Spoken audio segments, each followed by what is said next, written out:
So in this video, I thought I would go through the steps that I took to close a fix and list deal this week. So this is a deal that my agent met with the homeowner on Tuesday. I met at the property on Wednesday to double check all the numbers. On Thursday, I met the homeowner to sign all the fix and list docs. And then this morning, I met my contractor and lined him out to start the work. So let's go back in time. Let's see, back when it was Wednesday, when the deal was my agent I gave the lead to already went to the house. He went over the numbers with the homeowner. Homeowner wanted to move forward. Agent tells me, hey, I think we have a deal here. So I'm prepping to get ready. I want to double check all the numbers on my own without the influence of what the agent saw, and just make sure I'm feeling comfortable with the after repair value and everything before we move forward with the deal. So I went to the MLS because I have access to the MLS, and I looked at all the comps. If I didn't, I could have done this on Zillow, right? You don't need access to the MLS to look at all the comparable properties. The important part is you can just go look at what's sold around your property. And so in this case, all these properties sold within the last 6 months.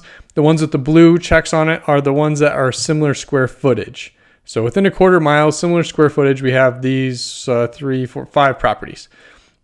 And they range from 525 all the way down to 409, right? So I'm going to show you some quick pictures. 409 is really dated. It's kind of sad. They wouldn't have had to, they could have spent 10,000 here and made an extra 30 easy.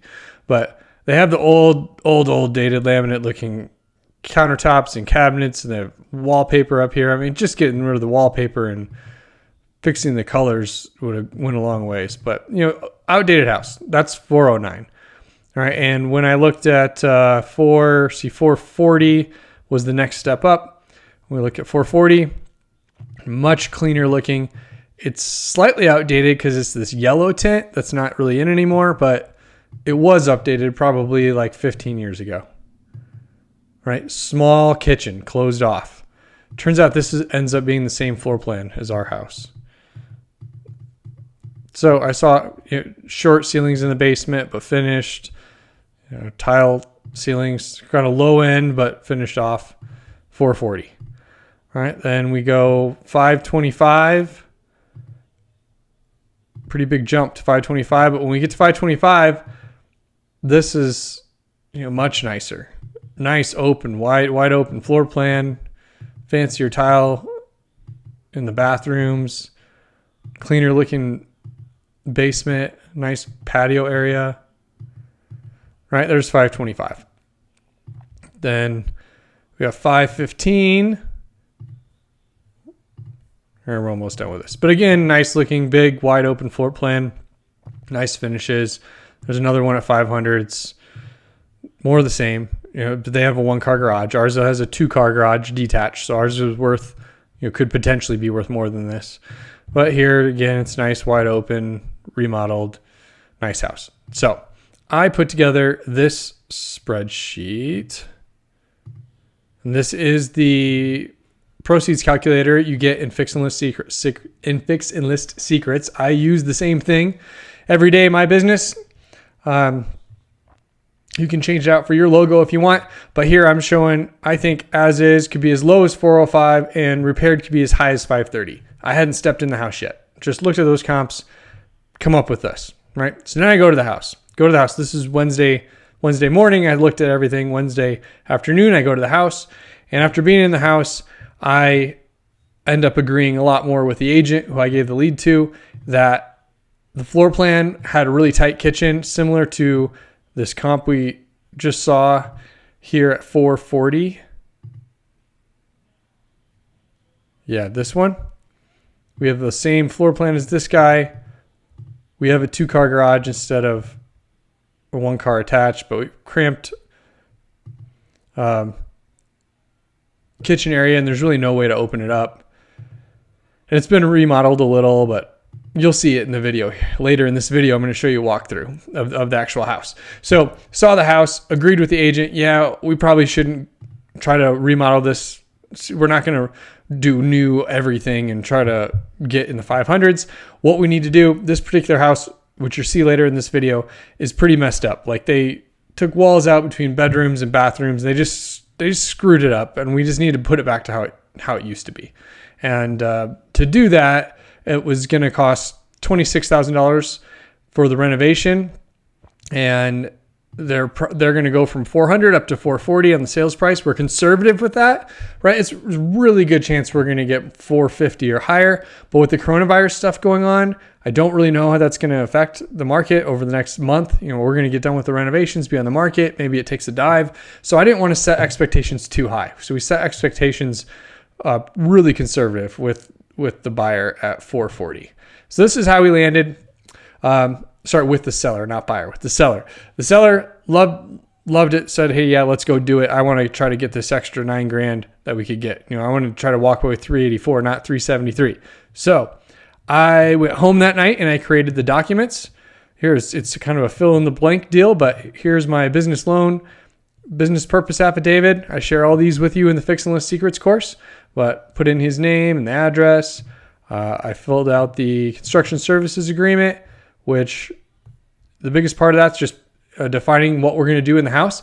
I do want to point out here, see the total budget, I have $31,500, but if you notice back in the spreadsheet, we had repair costs $26,000.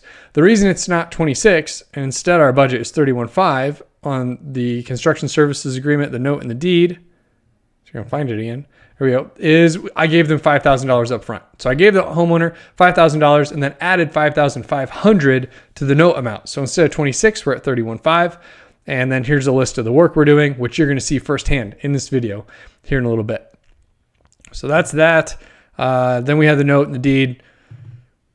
Long, boring documents. Just filled them out with the property address and the amount, the $31,500, and balloon payments due on 9/16, all that good stuff. So filled all that out. That was Wednesday night. Then Thursday, I met the homeowner at the UPS store. So let's cut to me in the car on Thursday, headed that way. So I am headed over to the UPS store to meet the homeowner to get the Fix and List document signed. So I've got the documents right here on my passenger seat. I've got the business purpose affidavit, the note, the deed, and the construction services agreement all filled out and sitting there ready to be signed with a notary and with the homeowner. Now I'm meeting the homeowner at the UPS store because that's, for one, the UPS store is kind of all over the place. So I found that no matter which area, which part of Denver, south, southwest, or northeast, there's a UPS store that's close to each client. So it's a great place to go for that.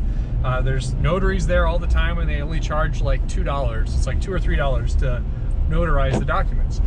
See, you could go to a local bank, but the problem is most local banks are not going to notarize a note and a deed for you because they do mortgages and they just have this rule that I think makes no sense, but they have a rule that they don't notarize notes and deeds for anybody if it's not their loan. So you can't go there. Now the other trick here, I found that it's best if the homeowner does not have my contact information. All right, so I have the realtor who's working that lead contacting the homeowner and setting up when they're going to meet me to get the note and deed executed. So I like to be there to see the homeowner and kind of go through the documents to kind of last minute explain what they're signing and make sure they understand about the balloon payment and they understand that they have 6 months to get the house sold and the scope of work that we're doing. I think it's good that I do that directly and not the agent assigned to that lead, but I don't want the homeowners to have my information because then they're gonna call me throughout the construction process with questions and concerns and I just become more involved than I want to be. So using the agent as a shield is something I highly recommend. A shield between the homeowner and yourself that's gonna help you do a lot more volume, a lot more deals, and keep your time freed up to look into the next deal instead of having 20-minute phone conversations with homeowners about when your carpenter is going to be there next. All right, so in any case, it's pretty bad weather for April. But we'll see you here in the next step of this process. So here I'm outside of the UPS store here, at the one closest to Sean's house. All my pension. And there's the podcast to stop playing. So here's the documents that have been filled out. And I just wanted to show you quick. This is kind of all we're after, just getting it notarized. And there's two documents that get notarized. It's the deed of trust, and then also here the business purpose affidavit gets notarized. Then the construction services agreement here and the note, they both do not get notarized. Let's see if I can, and here's the note. So that's where we're at. A unique part of this deal, or I'll show you quick, in the scope of work, the way you do it on the paperwork, when you give the homeowner cash up front to move, here I just put it right here on the budget sheet. The top line item is $5,000 upfront cash. So we just built it in. We were going to be $26,000. This is a pretty light renovation. But now instead of $26,000, we're $31,500. That extra $500 is my interest on the cash that I gave up front. So I gave him $5,000. I wrote him a check, and he filled out these papers. I'm going to take these papers to the title company and get them filed, liened with the county against the property. And we're going to start work tomorrow. So this is a real fast moving one.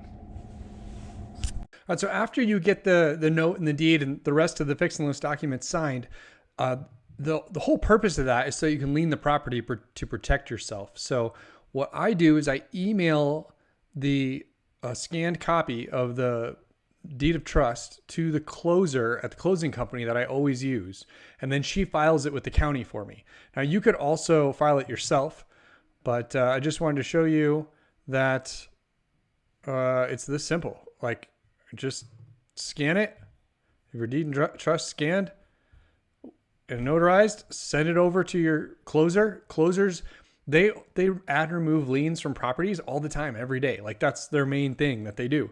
So that's the perfect person that you can just send a scanned copy to, and they will file it with the county for you. If your closer won't, maybe you should think about using a different closing company. So here I am at Sean's house. This is a fix and list deal that we just signed the documents on yesterday, and I lined out Leo he's gonna be my head carpenter on this one. I lined him out to start the work this morning, and I thought we're going in the back entrance in the basement because the most of the work is down this way. Hey Leo, we're just doing a quick video.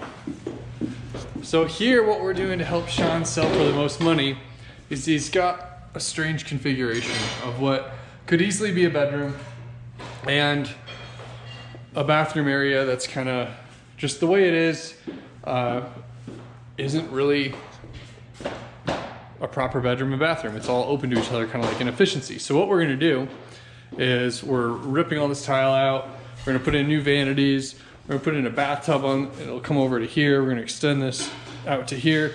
So we'll have a hallway. You'll walk in. There'll be a hallway. There'll be the door to the bathroom, the door to the pantry, the door to the bedroom. So it's more of a standard situation. We're going to carpet all this. So all this wood floor, if you look closer, there are like gaps in the joints and just it's getting demoed. So we're going to put that in a dumpster. So we can have carpet all on one level. The carpet will go over this linoleum. We're going to get rid of this stove and refrigerator and put a washer and dryer here. Washer and dryer is currently upstairs. This will all get carpeted. All right. And then you can see someone had started the process of putting wood strips on each side of the steps, and we're going to take those back off and we're going to carpet this. We're going to repaint the whole basement. And then upstairs, we'll repaint all of the walls and convert this back into a standard bathroom. So the washer and dryer go downstairs. We'll put a tub in here. We're going to take the wall tile out just because there's no way to get the tub in without taking that wall tile out first, and we'll put new wall tile on back there. So after we do these improvements, we'll be able to list the house and get it sold for a lot more money. The homeowner, Sean, is here now, but he'll be moving out over the next week. So we're gonna focus on the work that we just looked at in the basement first.